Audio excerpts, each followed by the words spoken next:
Have you found yourself wondering, is there something more? If so, then you, my friend, are a dreamer in waiting.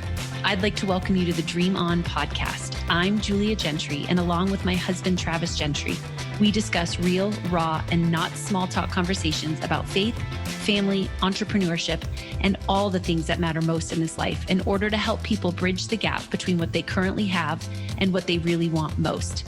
Join us as we give you insights, tools, and strategy to chase every dream that's on the inside of you. But be forewarned, this podcast is not for the faint of heart, but rather those of heart. This is the Dream On podcast. So welcome to another Dream On podcast. And here we are in Orlando, Florida, you guys. We're in Orlando. Look at the beach. Yeah, there's waves. a giant wave behind us with a picture that is crooked. If you're watching this on YouTube, it's not us. It's the picture that they hung that is not straight, level. Details. Yeah. I'm really excited about this conversation today. What are we talking about? Today's podcast is the 8 life hacks by the Gentrys. Oh, that's what we're talking about today? Yeah. Oh. What do you think we were talking about? I had no idea. Psych. And we just thought it would be fun to do something lighthearted and yet truthful about just things that have really changed our life in so many different ways. We've had people lately even asking different questions about what do you do about this and what do you do about that in all areas of our life, whether it's been health and nutrition or the way that we raise our kids or the way that we travel. And so we thought we would just do an episode specifically geared towards the things that we would say have changed our lives. Only the good part about this is that I don't know what Travis's 4 hacks are, nor does he know what I'm going to say. Yeah, so we're each doing 4, which equals 8. Which equals 4 plus 4 equals 8. 8 every time. And so we didn't share that. Correct. So you go first with hack number 1. Hack number 1. Okay. So hack No, number I'll go first. No, I'm just joking. No, I'm just playing. Goodness, getting feisty. So one of my first hacks would be Instacart. Instacart changed my life. And for those of you who don't know what Instacart is an at-home grocery delivery company. And not just the kind that you order online and then you pull up to go get it. Yeah. Instacart actually does it all for you. They even bring it to your doorstep. And I feel like that has changed my life since having 4 kids.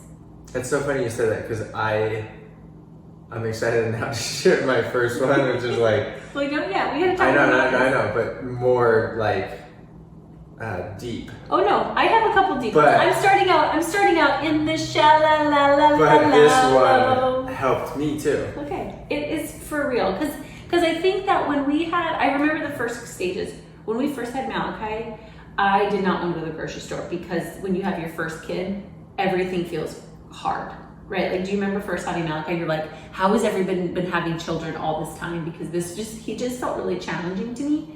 And so I didn't know what he was going to do if we were at the grocery store and he would freak out. Like, I didn't really like it. So you would watch Malachi and I would go to the grocery store because I just didn't enjoy going to the grocery store with him. Then we had Aslan, and that was fine because they kind of entertained each other. The grocery store never felt very overwhelming to me, and I felt like I was understanding motherhood and I could control 2 children in the grocery cart. Then we had 4 kids. And I don't know if any of you have 4 listening to this, but 4 kids at the grocery store is the most stressful.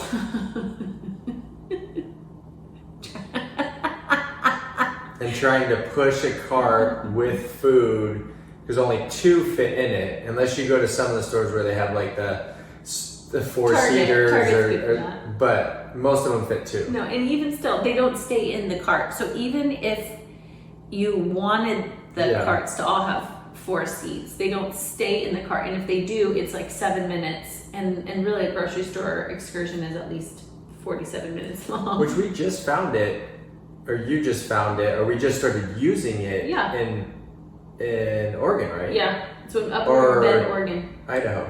No, Bend. And it really, I feel like, and people are like, well, how much it costs? It's like $9 a month. and then you pay a few dollars in servicing, and then you tip the driver. But if you really think about how many hours you spend at the grocery store, I mean, I have this part of my app that says that I save like 127 hours is From what it driving says. to the From grocery driving to the store, grocery store, shopping, shopping, then bringing it home, all the things. So it's like, in my mind, it was like, okay, it's $10 a month, and let's say we order groceries twice a month, and you pay, let's say, another $15 in fees, and then you pay another $20-30 in tip. Collectively, so let's just call it, $75 when it's all said and done. The best $75 I could ever spend. And it saves your grocery list. So when you buy groceries, it starts to say, like, it'll give you a category where you just go and you push all the reoccurring things that you buy, and then it shows you your weekly save, like the things that they're saving. And so I just feel like Instacart, you make so much sense in my life. And the kids love it because they knock on the door. I love you, Instacart. Kids knock on the door, they all run to the front door, and then they help me load it, and it's that simple. I like it too. So just all my mommy friends out there, and I do have a couple that have 4 kids that I'll talk to them like, what are you doing today? Like, I'm going to the grocery store. And I'm like, you still do that? You're going to the grocery store and you have 3 or 4 children, or if you just don't have enough time, I just don't understand of all the things that you could invest in your lifetime, why $75 a month would not be that. Well, unless you like going to the grocery store, but even if you're single, it saves so much time. It saves so much time. Like, and you can get the same food, and not typically, because when you go to the grocery store, you wander and you pick up things that you never tried or don't need. And so even if you were single or just a couple, it just saves time and you get the consistent food. The only disadvantage is it is kind of fun sometimes to go to the grocery store and see what is new. It's fair, go by yourself. Yeah, like once every quarter. Yeah, or like, I think it was in Denver before we moved, Travis and I would go to Whole Foods by ourselves, and we just go wander up and down the aisles and be like, okay, I'll meet you up at the front before our meetings together. That's fun to me, when you're just kind of putzing and grabbing 1 or 2 things. But other than that, I don't want to ever go to the grocery store again. So that is life hack number 1 from Julia Gentry, Instacart. If you haven't tried it out, they let you just try it. It's like a trial for 30 days. I just want you to try it. If you haven't tried it, do it. So that's life hack number 1. That's awesome. That's very good. So life hack. Yep. Number 2. I was gonna go really deep, but I'm gonna ease into it. Is YouTube.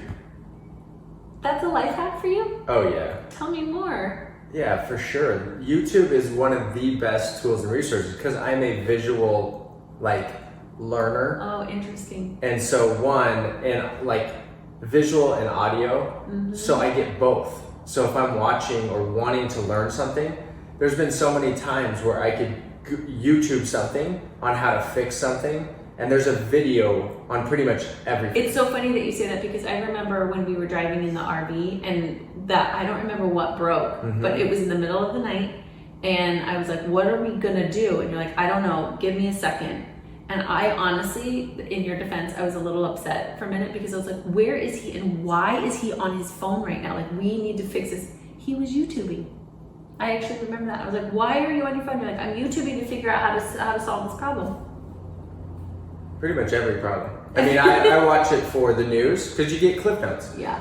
So you don't have to sit around. So you can see the headlines, real estate investing, you can, fixing any random thing, RVs, cars. I guess I would never, my thought with YouTube has always been more entertaining factor. So I don't go to YouTube, like even you've said to me a couple of times, well, YouTube it. And I'm like, well, I don't know how to do that. You actually say YouTube more than Google.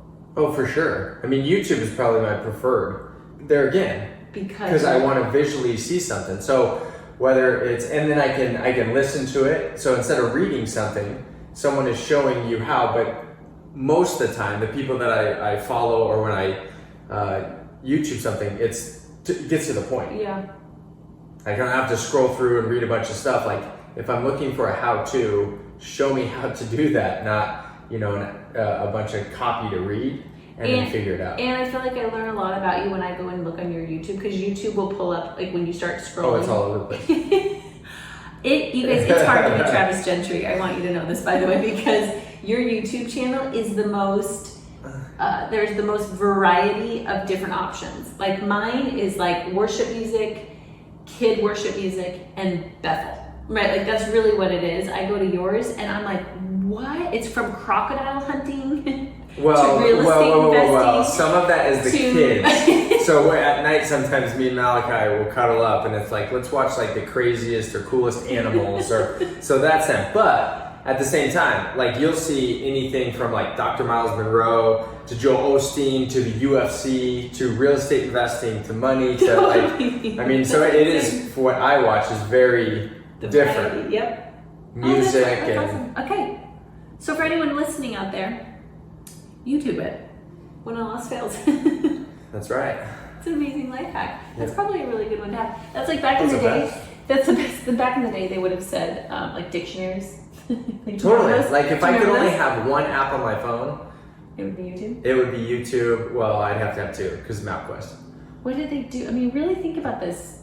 50 years ago, 70 years ago, it was dictionaries. Remember, it was door-to-door sales. Wasn't it dictionaries? You could. Well, that's more for words. That's not how. But I'm saying, like, yeah, but it, like, how, like, when you start figuring out like what words mean and the definition of words, I mean, all of that is. Well, like, first you have the information on how it traveled was like the radio, Mm-hmm. and then TV, and then print ad, and then internet. But then it was Google, and Yep. then you know. So it's evolved over time. But how do you want your information? So because you can Google it, but it just tells you. Typically, it shows like screenshots and pictures. Sometimes it has a video.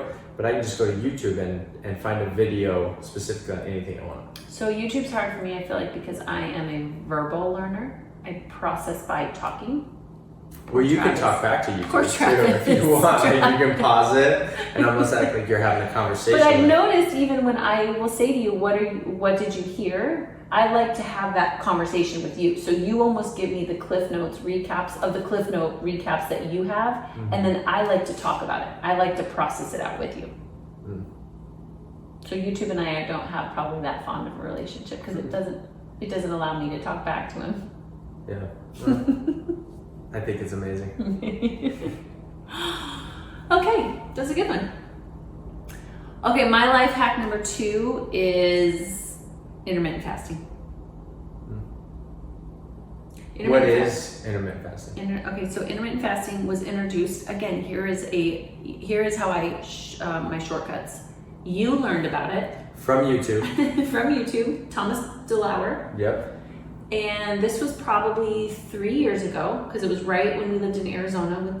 Yep. We just had Nixon, Yep. and you started to study specifically Thomas DeLauer's stuff, and he's a big proponent on intermittent fasting. Yep. And so Like keto, ketosis. And I'm always been of the mindset, like I'm not a huge breakfast person, but I think I always kind of subscribed to, right, breakfast is the most important meal of the day. But it never, a lot of times, even if I would eat healthy stuff, like it just energetically, it just felt like it was, I don't know, just didn't feel right to me. But I don't know that I had the words until I started doing intermittent fasting, and I swear it's changed my life. And I think it's because when I remember, I mean, you and I have spent 7 years really getting to a place that our health has increased to where it is today. But I knew that I wanted vital energy, and the more kids that we've had, and obviously with all the travel and all the things, like energy, good energy has been so important. And so the concept of intermittent fasting is that you don't eat for a span of 16 hours, give or take. And it's really for the point of letting your body process, right? It's almost like to detox and to purify and to rid itself and to not work so hard digesting our food. And even though obviously that's what our stomachs are designed to do, is to digest our food, but when we eat as much as we eat, you're actually not giving your body a break to kind of just, for lack of better words, like breathe and reset itself. And so you wait 16 hours, and then when you start, this is the part I'd love to talk about it more with you, because I think you have such a good interpretation of how this has worked in your life too. But I think the power is when you break the fast too. So it's not just fasting for 16 hours, it's the process of breaking your fast that's so important. You eat a cheeseburger. Won't work. Right after you're done fasting. Defeats the whole purpose. And there's some days, like for me, when I break my fast, I'm actually not starving. I have a period or an hour or so where I can tell like I am hungry. But that is such an important part to the intermittent fasting, is how you break the fast, and then what you eat, obviously, and the rest of the hours that you're able to eat. Yeah. But I swear by this. Yeah, it's not like, and that's where you can get where it's like your body has to adapt to it too. And I didn't know that at first. Yeah, you started. Because it was like you can, and you can do intermittent fasting like 2 days a week, 1 day a week, 4 days a week, 6 days a week. It really depends on what you want. I just started out with 7 days, but I didn't understand that, so my energy levels was down until my body started to adapt to it. But now it's like I don't even really like to eat in the morning, and when I do, I feel, I just don't, it throws me off a little bit. And so, you know, we'll have coffee and water. Black coffee. And but yeah, there's a few things, and we could probably do a whole podcast just on food. Because how you break your fast, you know, Thomas DeLauer is big on that. And, you know, and then really not in that 8 hour span that you're eating, you're not eating to make up for the lost calories. So naturally your body starts to lose weight.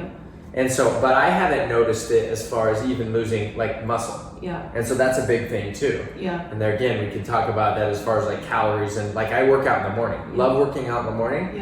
And then I typically don't eat anything. I may have, the only thing I may have is like some branched chains.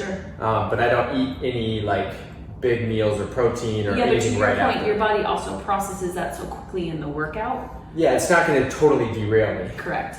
But a true intermittent fasting is no calories. Nothing. So. And so what the claim to fame for intermittent fasting, and I will say I have a testimony for this, is mental clarity. So the amount of mental clarity that I have in the morning and throughout the rest of my day is like so sharp. Like there's not really another word to describe it. I just feel very clear. It helps me be present. Like I feel like I'm actually in my body. I'm not as spacey, right, or cloudy, or people talk about a lot of that brain fog.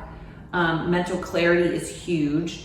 I think it's energy. I personally have not found my dips later on in that afternoon. I think that's partly because we stopped drinking as well. So my body isn't craving sugar later. And so to me, my energy feels sustainable as looking back, partially because I used to put tons of sugar in my coffee and I used to drink in the afternoon. So I think my body was always riding those highs. But intermittent fasting has like created like sustainable energy. And then it showed me like when I'm tired. So that's a sign and signaling me, as opposed to I think some of us just have more caffeine or we do something else to avoid being tired. Whereas for me, it starts to signal I'm human and I'm tired. And then I don't have to think about food in the morning. That's the other good thing. That's the other like, best thing for me. Like one less thing I have to decide. I get up, I have first thing is a glass of water, have my coffee. And then the way that I break my fast, because it makes me feel good and it's another, you know, probiotic in my stomach, is I do goat kefir, followed by like an hour later, bone broth protein. That's been like lately, almost crave it. I love it. There again, it's just in nutrition in general, because it's not bad to eat in the morning. Right. It's very commercialized. Totally. And it's bred in us at a young age. You have to have your breakfast, then you have lunch, and you have dinner, but then you also have snacks in between your breakfast and your lunch, and then your lunch and dinner. So there's all these, it's all over media, and so it's very commercialized. But you can lose weight, not intermittent fasting. Totally. You can gain weight, intermittent fasting. Yep. So there again, it's finding your body and how you break it. There's certain things that, yes, you don't want to like go eat a Chipotle burrito right after you break your fast. You want to kind of ease into it, do something that helps promote gut health. Yes. And so that or high in protein. Protein and then a little bit of carbs. Correct. Yep. So not a high fat right after you break it, and not super high calories either. Yep. So it's kind of, but there again, finding that balance. But something with gut health or you know probiotics in it is a great way to break your fast. Totally. But to your point, I think for a lot of people that I've talked to, also weight loss has been a huge advantage. And partially because you just see, to your point, how much food we eat throughout the day. I mean, it's a lot, and then it just becomes habitual. It's just a habit. It just becomes, has nothing to do with your hungry sometimes. So to your point, if you're listening today and you're intrigued, don't start 7 days a week. even one of our good friends, she's an achiever on the Enneagram, and she was like, this is just, I feel like it's a little bit more challenging than I expected. And I was like, well, how many days do you do? She's like, well, I do it every single day. And I was like, honey, don't start there. You're going to burn out. Like your body has to get used to it. But once it gets used to it, like for me now, I'm 6-7 days a week. Yeah. And I don't have to think about it. Or at first, I was almost kind of doing every other day to get my body comfortable, and then I would do 2 days in a row, and then I'd skip a day, and then I'd do 2 days in a row, and I'd skip a day. I like to just jump in. If we're gonna do it, let's just do it. Shock our body, get up with. And here's what I would also say for most people that say, I can't do that. Yeah. It's totally, I mean, I remember having a conversation with a good friend of mine, and his wife started, or I talked to him about that. His wife started doing it, and he was like, I can't do that. And then now he's doing it and loves it, and he's lost weight, and not necessarily like, he's toned down a little bit, but now it's almost like he wants to kind of gain a little bit more weight because he lost, so it's finding that balance, but he loves it. Yeah. But most people, when you eat a lot of food, you can't fathom not eating for 16 hours. Totally. And it's typically what we normally do is from like 8 to 12. Yeah. So 8 at night p.m. to 12 the next day, you don't eat. Yep. And then from 12, and then you can adjust those hours. Totally. If you work at night, you adjust those hours. Yep, it doesn't matter. Really, 8 hours out of that time, you're not even awake anyway. Totally. And for me, I didn't start at 16 hours, so I am not as fast and furious as you. I started at 14 hours as well. And then I would go to 15, and then I would go to 16. But this changed my life, you guys. I swear by intermittent fasting. Yep. And then you can do a 24-hour fast too.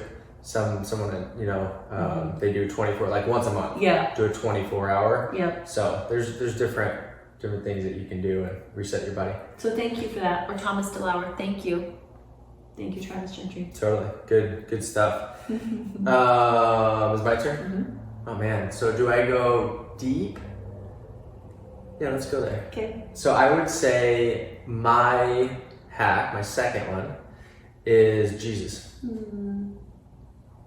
So I would say I was 18, and that's when I got saved and gave myself to Jesus. Have I been the best follower? No. Mm-hmm. But at that point, it was a tipping point of knowing there's something else besides just me. Yeah. And understanding like there's grace, there's mercy, there's forgiveness, there's freedom by having faith. And that's why I have it tattooed on my arm, is that when I'm in faith, when I'm in that full alignment, I feel free. Yeah. Because I know like I'm not perfect. Yep. I don't need to be perfect. I'm going to try to be the best that I possibly can, but I'm human. Yep. And so that's when grace comes in, grace on myself. And then when other people do things, it's having grace on them because I'm forgiven, so I should forgive. Yep. And we had an amazing conversation like a few days ago about that. Yeah. And there's almost like, and we talked about it a little bit, but just like a weight has been lifted because I think that it's been floating around for both of us. Yeah. And then we just put it into words. And so at 18, when you gave your life to God, like what was that tipping point? Like what did that sound like in your heart or in your mind? Like why did you decide at that point in time to give your life to God? It wasn't even, it was weird. And I can remember like where, where I was sitting, and it was almost, I remember, and it wasn't like this thing, like going to church and today's the day. Yeah. It wasn't premeditated. No, not at all. Totally. Like, and at the time I was going, like we didn't go to church as a family, but I was going with someone else. And that day, it was just when they do the typical kind of like call, like my body almost just stood up. Oh, that's like it wasn't even like a conscious, it was almost like my body stood up and started walking down there, and you're like, what am I doing? It feels so right, but what am I doing, and how's this gonna be? Good. And this was like, more of a Baptist style church where like you're going in front of the congregation, and it wasn't like a huge one. Did anyone go down with you? I can't remember. Like anybody I was with? Yeah. I can't remember that. It was almost like you're in this, it was just like tunnel vision. I stood up, I went down there, wasn't like processing or judging or anything. And it you know, smaller church, you're up in front of people, and now I think it's easy, you know, more and more the mega churches and stuff. It can be different. Yeah. But there's no, you know, normally I feel like when, you know, 18 and you're kind of nervous and, you know, I don't want to get judged or something. You're very aware of what other people think at that time. Yeah. You care. Yeah. And in that moment, there was no care. Like, no, just feels right. That's huge. And so now walk me through these you're almost 40, so 22 years knowing God. Amazing. I feel so good. So now look, God has been in your life, he's interrupted your life and been a part of your life longer now than he was not. Mm-hmm. So talk to me about how he's been a life hack for you. I think it's just been a constant. And there again, when you get saved and you give your life to Christ, it's not like this like instant, like everything is good. Yeah.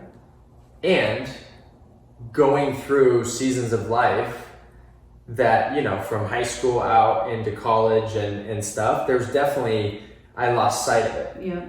I lost sight of who I was. I lost sight of God. But then coming back, it was like, God's still there. Like God never left. I left. Yeah.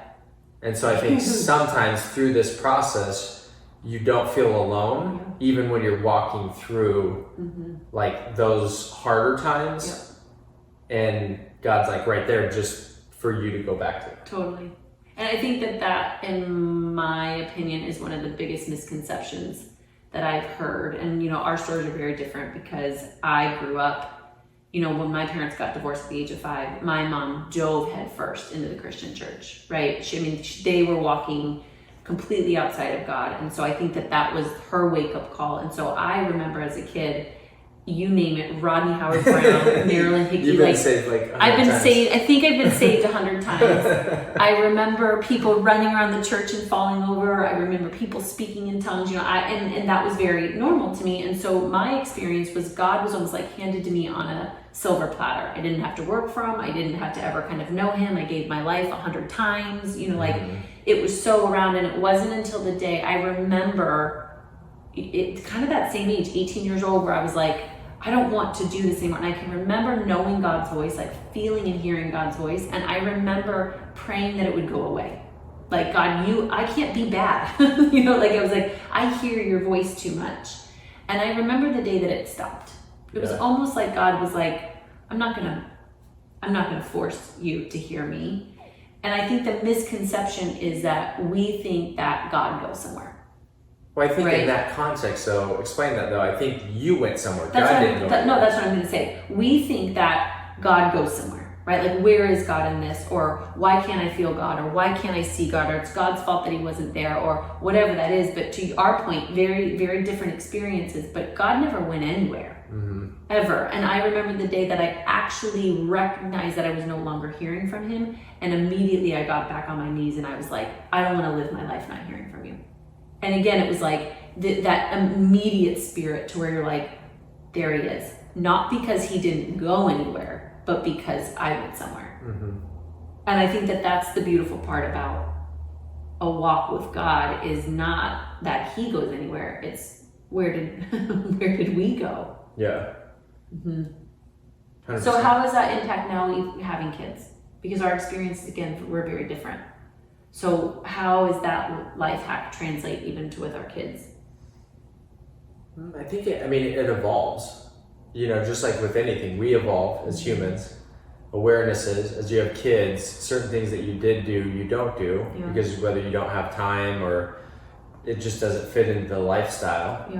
But even as of 3 months ago, the awareness of, okay, if I'm going to be the best that I can possibly be and be a follower, be a leader of our marriage, of the house, then there's certain things that I can't do and say, because I know consciously. It's different if you're like not really connecting the pieces, but we've said it before, you're responsible for what you know. Yeah.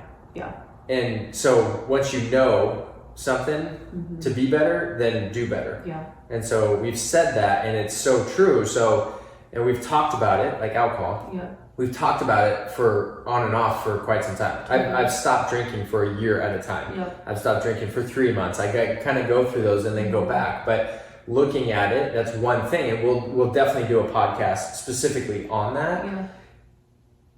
My relationship with God has evolved, and it's like it's getting deeper, quicker now, because I am not clouded by alcohol, by scarcity, by fear. And so now it's like new awarenesses now I'm consciously like probably been there for quite some time, and so now it's like, okay, now I know that. And just like with anything, like I tend to like go all in quick, and I'm trying to go as quick as I can through actions, through words, to the kids, to business, like everything. I feel this new sense of purpose in business and life and responsibility, and has nothing to do. I could say, I was just about to say, but I'm like, it has nothing to do with I'm almost 40. Like I feel better now than I did when I was 30. So it doesn't have to do with that. It just has to do, now I'm consciously aware of these things. I have a better connection with myself, better connection with God, and now I want to be responsible for what I know, because that is why I'm here, is to bring that gift and that light to the world around me. Yeah. Well, and I think that when you start to realize, it's almost like, again, when you start to realize how they function, because I think it's the biases about God that stop us from knowing God. You know, it's what we saw growing up. It's the fact that, I think, again, the hardest part about church or God in general is that we're all people, and so people make mistakes. And so when we start to put people or religion on a pedestal, we get a really skewed perspective, right? When we're all human trying to figure this out.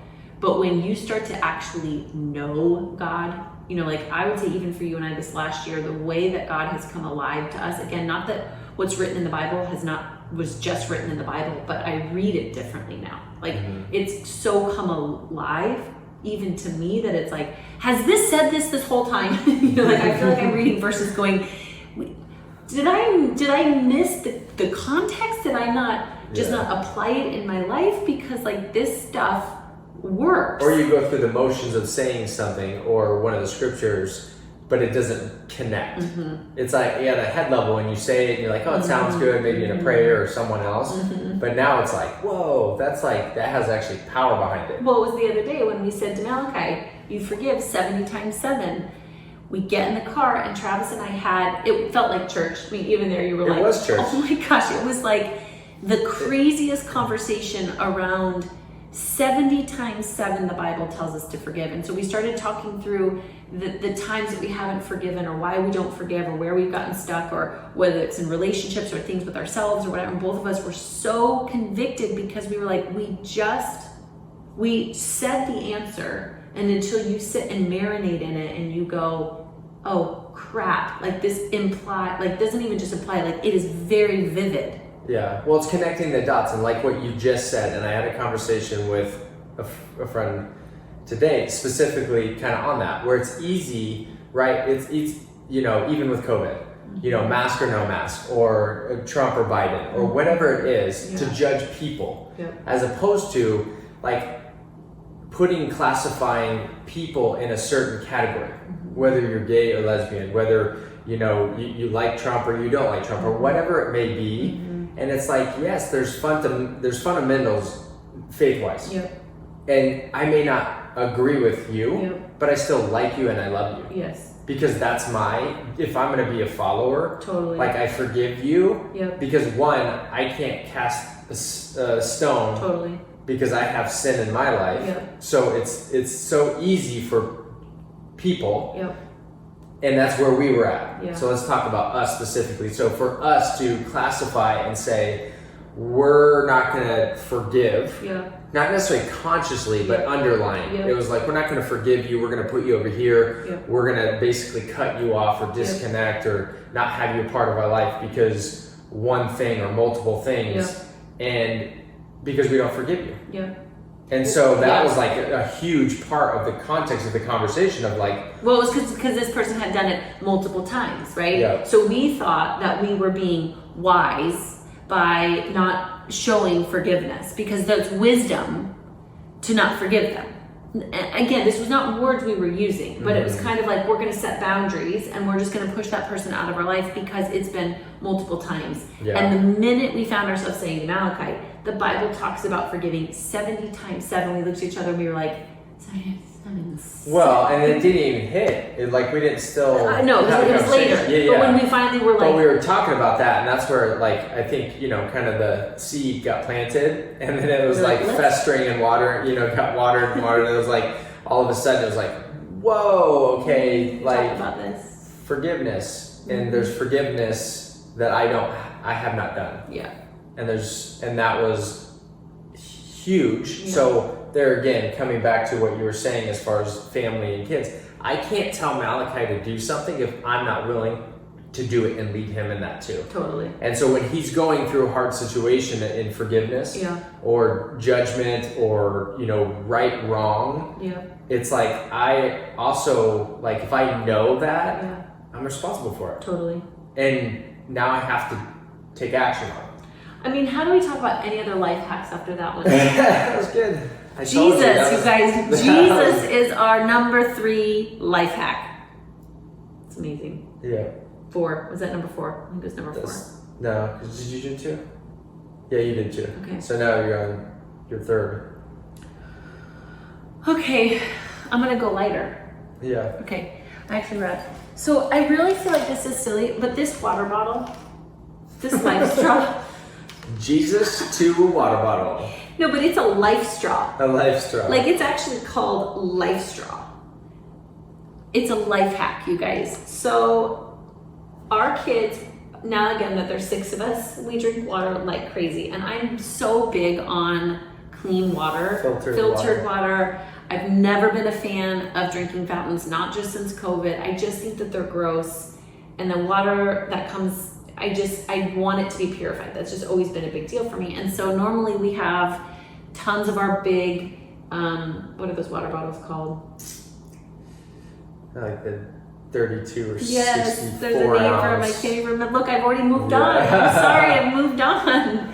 And so we fill those up, and then again, there's always at the, we're out somewhere and the kids are like, I'm so thirsty. And you're like, oh, I'm so sorry. Like, it doesn't matter how many water bottles I bring. And I'm just not a huge fan of buying more plastic water bottles. So anyways, hear about this life straw through a friend. And it is a water bottle that comes with a dope filter, and not just like any old filter. It's like a state-of-the-art filter that filters out all of the crap. You fill it up and put it in. So this means I can fill up my water at the drinking fountain, in a river, even like the sink, I wash my hands in the bathroom, anywhere. And I have filtered water on the go. There you have it. I just am in love with it. And look, you can even just put it into your backpack. You put it on your backpack, and even the kids were like, "Did you bring the purple and blue?" And I was like, "No, we're only filtering when we're out, like, because I want to use the filter when the filter is needed." And I just need people to know that it is so important that we're drinking clean water, and now there's no excuse to not drink clean water. And where can you get that? You just we'll go put to a link. We'll put a link Yes. below. So every time some of the things All that of we're this. talking about, we'll put links below. They're not even affiliate links. They're just seriously because we love them. But you can get this on Amazon or just at lifestraw.com. And you can get water bottles, you can get the filters, you can get a whole bunch of stuff. But I just feel like this is one of those things, again, when we find ourselves saying, oh, I just can't do it, or I just, just it doesn't matter. And I mean, it just is so easy. Not drinking. To not drink good quality good H2O. quality water. So I know that this is not up there with Jesus. But if Jesus was here, he would drink this water bottle with me. And even Zion, our 10-month-old, has figured out how to drink out of this. Really proud of himself, by the way. As he chews on it as well. This has changed my life.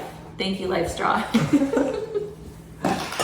That's my next one. Oh man, how do I follow that one? Very easily. So we're going to talk about the third one that I have, which is traveling. Oh, that's a good one. I mean, it's a great one if you really think about it, as we are traveling right now. So I'm talking about travel, and we've done extreme traveling. We've done fifth wheel travel with 2 kids. We've done RV, A-class RV with 3 kids. And now we're VRBO traveling with 4 kids. I hope we don't have 5 kids, because how we're it'd not. be no traveling. We're not having 5 kids. So I think it's, to me, just the travel from that time when we made the decision of like, we have to start doing things intentionally and with purpose, because before we got married, we both traveled and lived in different places. When we got married, we still lived in a few different places.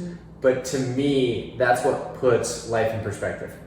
It makes you look from the outside in. You know, Les Brown says it, you can't see the picture when you're in the frame. So when you're going through the habits of life, the Monday through Friday grind and routine that most people live in, it's like you have to disconnect yourself from that. And not just a vacation though either. Like you go on vacation, and depending on where you go on vacation or what you do, you almost, like go overboard.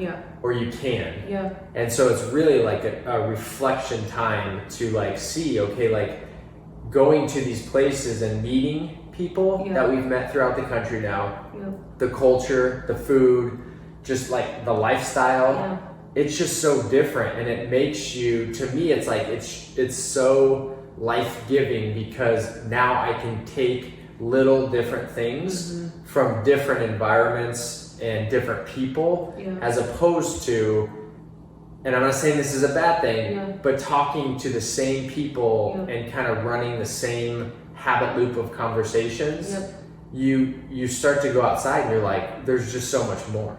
Well, and this kind of gives you insight into living and being married to Travis Gentry. When we were in Castle Rock, we had been there, it was a total of 9 months that we were there just before we started traveling again. And he's driving home the long way. And I never drive home the long way. And I was like, why are you going home the long way? And he looks at me so matter of fact, and he's like, I've driven the short way 1,000 times. I want to drive home a different way. And in my head, I was like, he's ready to travel again. Because it's just, you've always looked at life that way. Like, why do I want to drive the same rate all the time? Well, we had that we were in Bend, Oregon. And it was almost like we started to get into kind of that routine. And this is for me, and I think for us to a certain extent, where it's like, you start to, well, what did we do last Saturday? Or the Saturday before that? And you're like the same thing.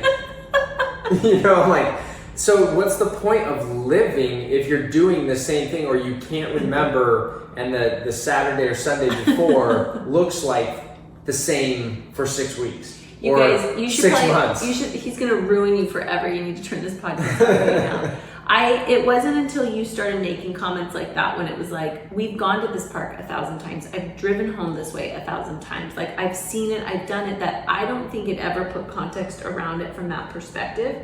Because again, I'm a little bit more, I'm not a routine girl, but I am more of a controller. And so I can easily start to get in my box of control, because I can control everything, right? I know the outcome. I know from A to Z. I know what it's going to taste like. I know what it's going to feel like. I know what it's going to look like. So you are such a good pattern interrupt for me in that. And what travel has done for me this last couple of years is, it is stressful. I'm not going to lie. Like, for sure. There has been times, especially now, yes, that I have found myself on my knees emotionally and spiritually leaning into God, but it's not just about the travel. I think you and I are, we talk about the thing under the thing so often, but the travel for me has broken the spirit of control, and is breaking the spirit of control. I'd love to say that I'm fully recovered. Yeah. But it has caused me to lean into God in ways that I didn't know I wasn't before. It's helped me to break and look at my control issues in ways that I haven't before. It's allowed me to experience life with our kids in the way that I would have never before. It's caused me to trust you and the journey and the process in ways that I don't know that I would have needed to before.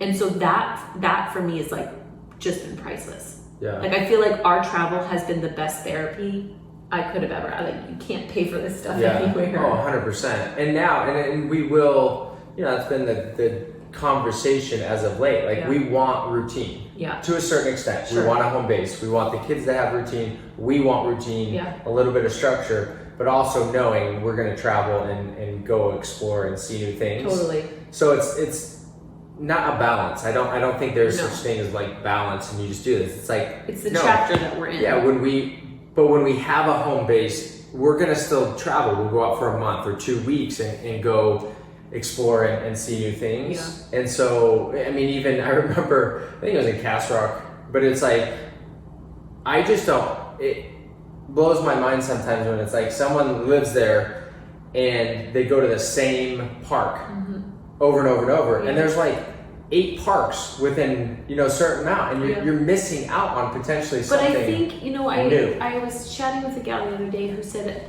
Julia, before I met you, I didn't even know I could think different. I didn't even know that I could do something different. Like, I was stuck so much in these patterns that you afforded me the ability to look up and to realize that I could think different, that I could live different. And I think what starts to happen is we do start getting in those cycles and in those habitual trains, like over and over and over again, that we don't ever pattern interrupt and look up and go, how can I make this possible? Because I think a lot of times people ask us, like, well, how have you ever been able to do that? It's got to be so expensive. And our monthly expenses in all of our RV travel was pretty much the same, and so it's like, but you don't know that until you start to follow that trail just a little bit.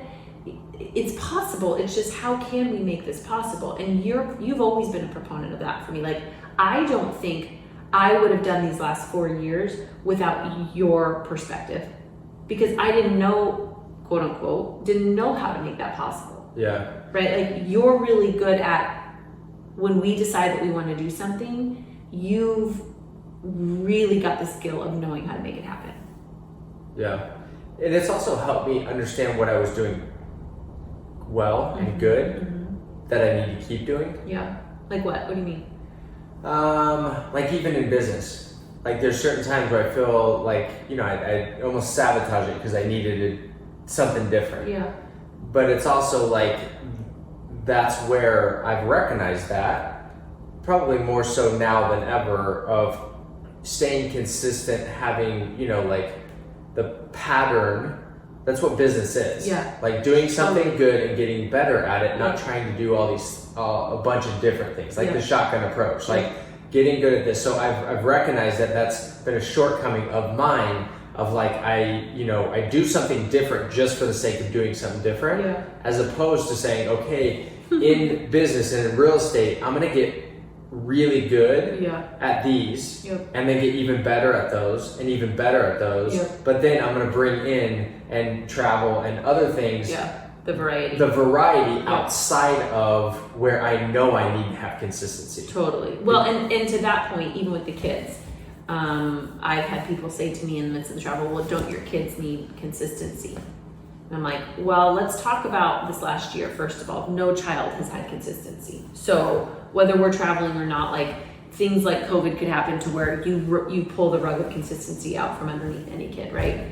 But I think for us, there's things that you and I have worked on that are consistent, even in the midst of all the inconsistency, right? Like, how we parent, most of the time, how we do dinner, how we do bedtime, right? Like, getting to church, right? Like, there's enough consistency that it's fine, right? Like, I love the variety for our kids. I love that they will talk to anyone. Heck, the new nanny walked in today and it was like the best thing since sliced bread. And like, they love new people. They're extremely comfortable talking to new people. At the pool today, they met 3 girls and I didn't see them for 2 hours because they were playing with their friends in the pool, and so to me, I feel like that is so valuable, that if we can learn how to create just small ways of consistency, that it doesn't require us to do it the quote unquote normal way.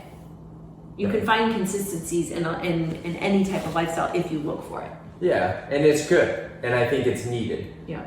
You also need variety to mix things up, to get different perspective. I would see that. That's a life hack. Oh, 100%. Especially because you lived at the same house growing up for how many years? 20 years? No, I mean, I only remember 2 houses. That's what I'm saying. Yeah. But I didn't live in one house for 20 years.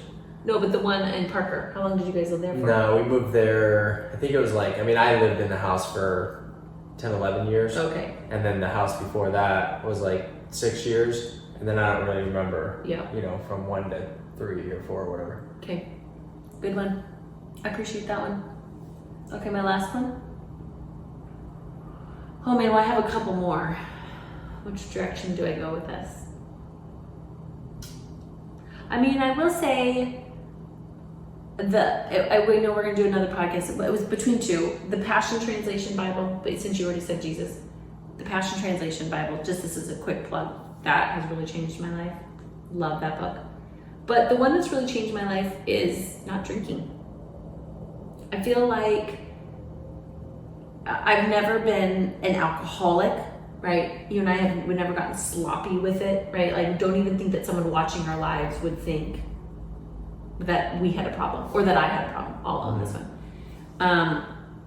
And I think that what it started to do though for me was created an out, right? When on stressful days, it felt like my release. On days that I wanted to stop thinking, it felt like it was the thing that helped me not think. If I was at an event that I didn't want to be at, I would have a glass of wine, right? Like, it was the thing that kept me from being present. It was the thing that kept me from engaging. It was the thing that helped stop me from feeling all the feels. And I feel like when we've decided to finally stop drinking, that I've gotten my life back. Like it, and I don't know, I read it or heard it somewhere, but it's another gal who's been sober for years, but she's got this quote that says, "We're the lucky ones." And I think when you stand on the other side of sobriety, you're like, why would you ever stop drinking? Like, life is fun when you have drink, and I don't ever know what I would do without drinking. And what about Christmas? And what about birthdays? And what about Friday at 4? And what about happy hour? And like, you realize that like life is so consumed by alcohol. And so when you start to look at the path of sobriety or no longer drinking, it just starts to feel like almost like I remember feeling anxious about it when I would think about it, because I felt like that life was calling to me a little bit, but I was like anxious of not drinking. Yeah, like when I thought about not drinking, I just started feeling like anxious, like when I was on the other side of it. And so then when you hear a quote like, well, but we're the lucky ones, it hasn't been until I've been on the other side of it that I'm able to look back and go, oh man, I think I'm the lucky one. Like the way that I see life, the way that I see myself, how much more we get done every single day, how I feel consistently every single day. I mean, how much money we save, the ability to process emotions and all the things that I wasn't doing because I don't have a glass of wine and just mentally or emotionally tap out is just been unreal for me. Like, that has been a game changer. A life hack, really, because that's what we're talking about right now. It's just been a life hack for me. And what was the tipping point? No, like pun intended. Nope. What was like the tipping point? Because we've talked about it for a long time. Yep. We've started and stopped. Yep. We've gone through like, the one more day. One more day. We'll start Friday. Yeah, next month. Beginning of next month. Start Monday. After we get oh, back but from pregnant, great. vacation. I just won't drink for 9 months because I can't. Right? Yeah. So I think it's been a gradually, suddenly. I think it's like, again, we've kind of toyed with it. We've touched it a time or two. I remember the the episode that we did about letting go, and that you have to let go of things in order to go where you've never gone. And it was in that podcast that I knew. And there was a part of it that didn't want to do that podcast because, which you know better, do better. And when I started thinking about where do I really want us to go, and when I think about our family and our kids and the way that I want to love our kids and the way that I want to connect with you in our marriage, how I want to touch heaven on this earth. Like, I want to play a role in bringing heaven to earth, and writing this book and the impact I want it to have and how much it requires of me, like all of me. I feel like that was a tipping point of, if you asked me that question, what can you not take with you on that journey?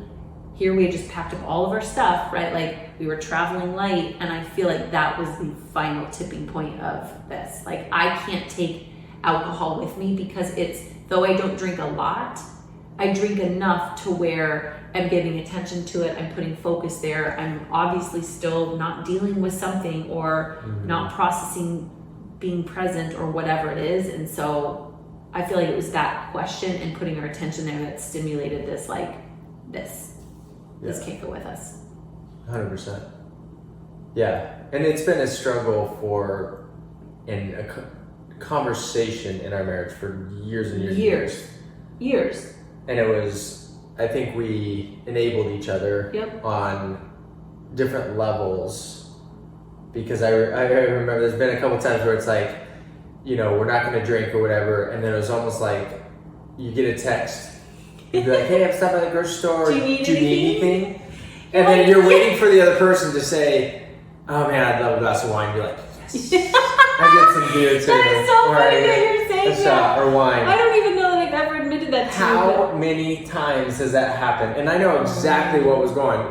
Julia would text me, I would wait for a text, and she'd be like, hey, I'm stopping, do you need anything, want anything?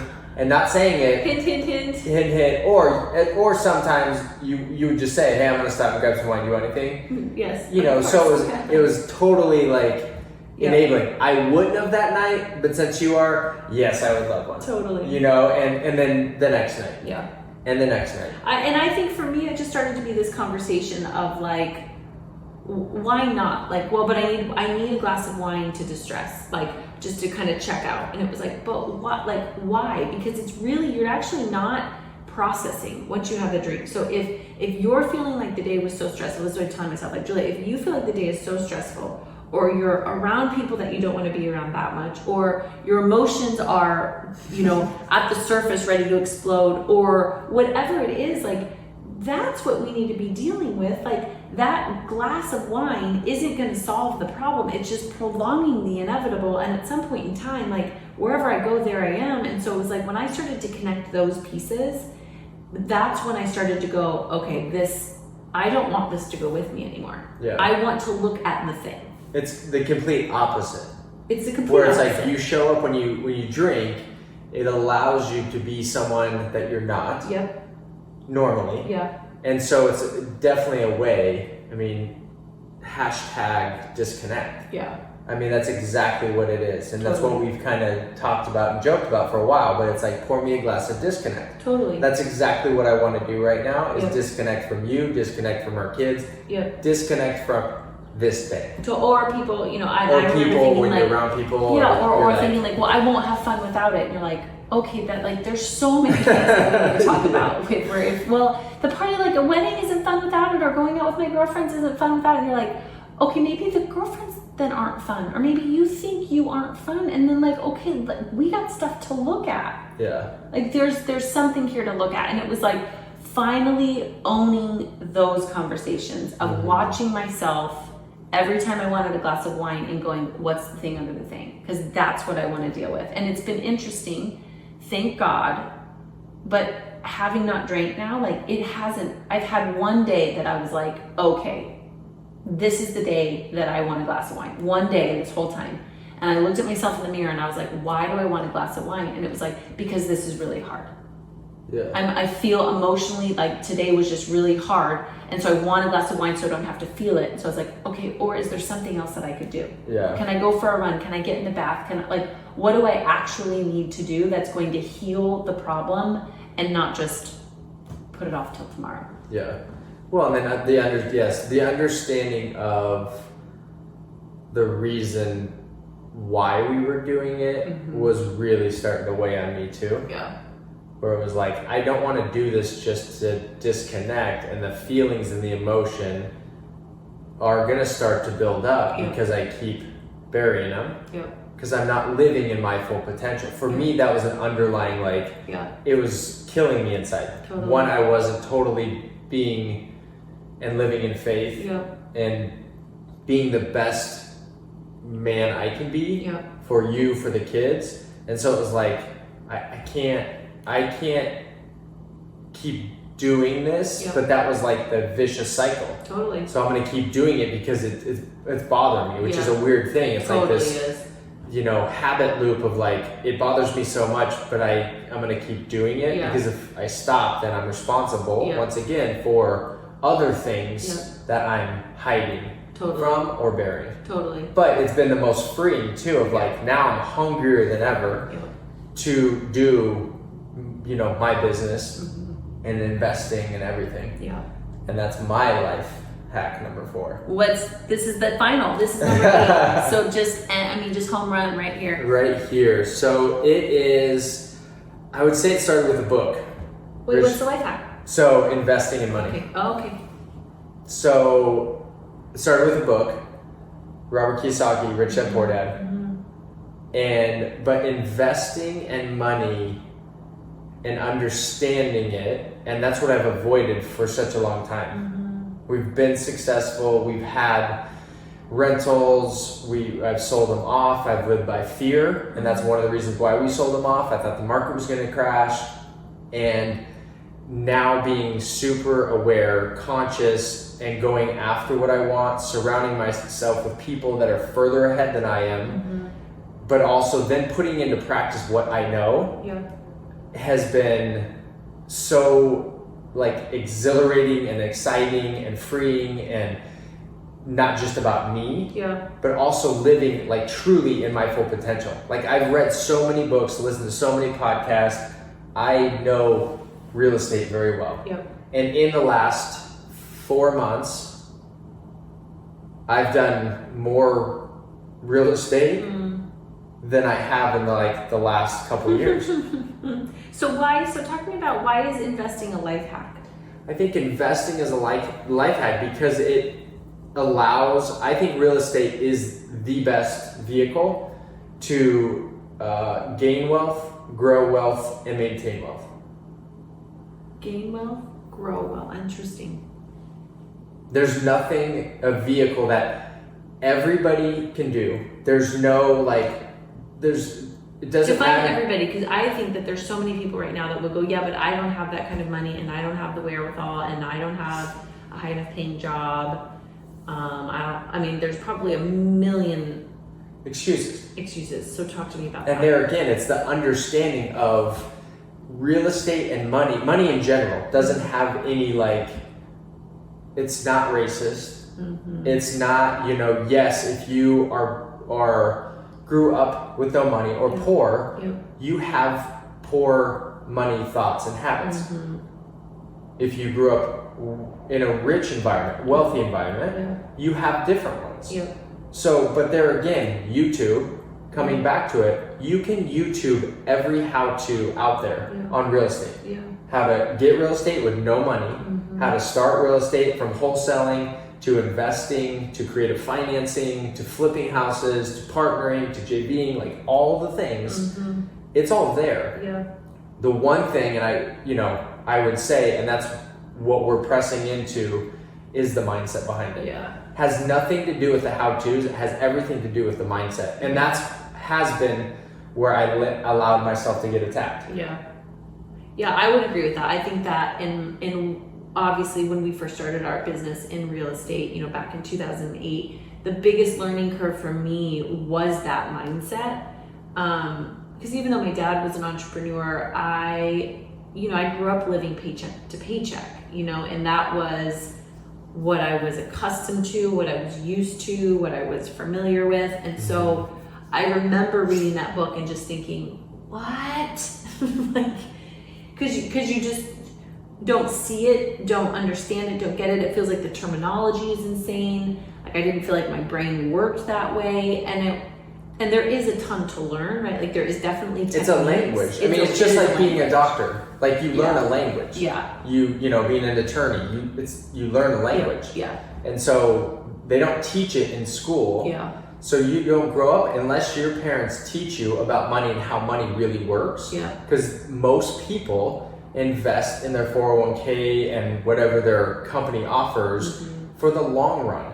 They don't look at it of how do I can have a job if I love my job, great. You can still do real estate on the side. You can still invest in real estate. You can be a passive investor or you can be an active investor. And so there's different ways to get into real estate, but to grow your money, put your money to work. Oh, interesting. And then with that, there's leverage of it. You don't have to. I put other people's money to work.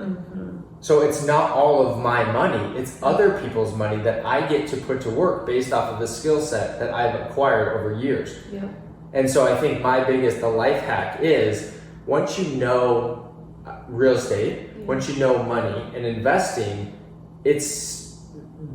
the opportunity is endless. So, but here I'm biased, but I feel like the world needs what you have, Travis, because you get it in a way that is earth-shatteringly different than what I like here, because I'm really try to follow your wake in this for years, and you have a way of communicating and talking about it and exemplifying it that I don't hear a lot of people. They just don't talk about it the same way. Yeah. And so I feel like what you know, you need to share more. Yeah, and I definitely am. And that's where alcohol has prohibited me, underlying the thing under the thing, limiting beliefs that I've carried with me. I can't have what I want. I mean, if I would have followed the path from 2008, I mean, I sabotaged myself. So these are all the things that I want to start talking about, of how I sabotage myself, why I sabotage myself, because now I'm consciously aware of it, and to help other people identify those quicker, to overcome their limiting beliefs and the thing under the thing for them, to then put into practice the tools and resources that are out there. I mean, we've been to so many different events and seminars and read books, and it's like you're around these people that never do anything, but they spend tens of thousands of dollars to get coached and mentor. But the thing that they don't do is work on the mindset. It's more about the mindset than the how-tos. And so that's exactly what we've been talking about, that we will collaborate on and do, and talk more about that to help people to understand that, and then understand where we've fallen short, the mistakes that we've had, and the things I would have done differently. But now with all of that moving faster than I ever have. Oh my goodness, these life hacks are game changers, you guys. I just love this went in this direction. So to recap, give me your 4. What's your 4 life? Give us your 4 life hacks again. Jesus. Yeah, what was it? You want to go back for, or did you do the first one? Yep. Instacart. YouTube. Intermittent fasting. Traveling. You think you said Jesus, but it's okay. Life strong. Jesus. Sobriety. And investing. You guys, you don't need anything else. What else do you want from us? I cannot think of one more thing that you could possibly need to change your life in 2021 other than those 8 life hacks of your life from the Gentrys, from us to you. So we are going to include all the links. I don't know if there's a link to Jesus, but we will put a link. We'll find one. We'll find a link to learn more about him too. But we hope that you enjoyed just some life hacks, simple to all the way to the most profound, that have changed our life. May they change yours as well. Until next time, let's dream on. See you soon. On behalf of both of us, thank you for listening to another episode of Dream On. Don't forget to visit our website, The Dream Factory & Co., for all the show notes and other tools and resources to get you unstuck, clear, and helping you reprogram your thoughts and beliefs so that you can live out your dreams with a community that supports and challenges you. Until next time, dream on.